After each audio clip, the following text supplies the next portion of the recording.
আপনি জেনে রাখুন, ফুটবল হচ্ছে বাঙালির লাইফ ব্লাড। ফুটবল আর একটা জিনিস যেটা আপনি নিশ্চয়ই বিদেশে মিস করছেন। কি জিনিস? ওটা বাঙালির মনোবলি বলতে পারেন, বলতে পারেন বাঙালির ইনভেনশন।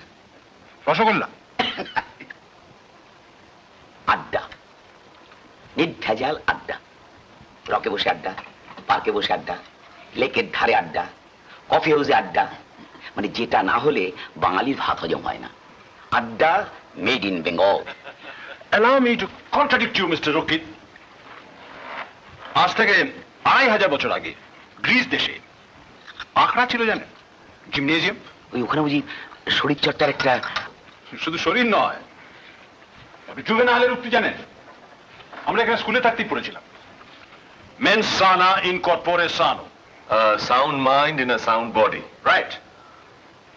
ওখানে শরীর এবং মন দুটোরই চর্চা হতো, এবং একটা সময় ছিল যখন সবটাই হতো জিমনেজিয়ামের মধ্যে।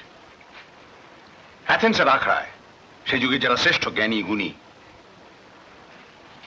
সক্রেটিস, প্লেটো, অ্যালসিবাডিস, তারা জমায়েত হতেন এবং আলোচনা চক্র বসত, এবং দর্শন, পলিটিক্স, ম্যাথমেটিক্স, আর্ট, সাহিত্য এসব ছিল আলোচনার বিষয় বা ডায়ালগ, যে আপনি আজও পড়তে পারেন। একে আপনি কি বলবেন? এ তো একরকম আড্ডাই, but at the highest level. বড় নিন্দা নয়, বড় চর্চা নয়, মুখে এনো মারিতং জগৎ নয়।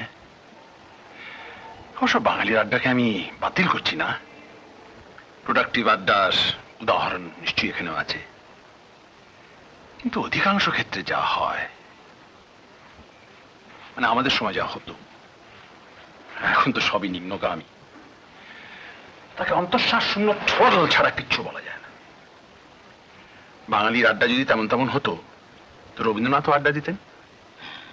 ঠিক কথা, রবীন্দ্রনাথ আড্ডা দেননি, দিয়েছেন কি? সুদিন রবি ঠাকুর আড্ডা দিয়েছেন।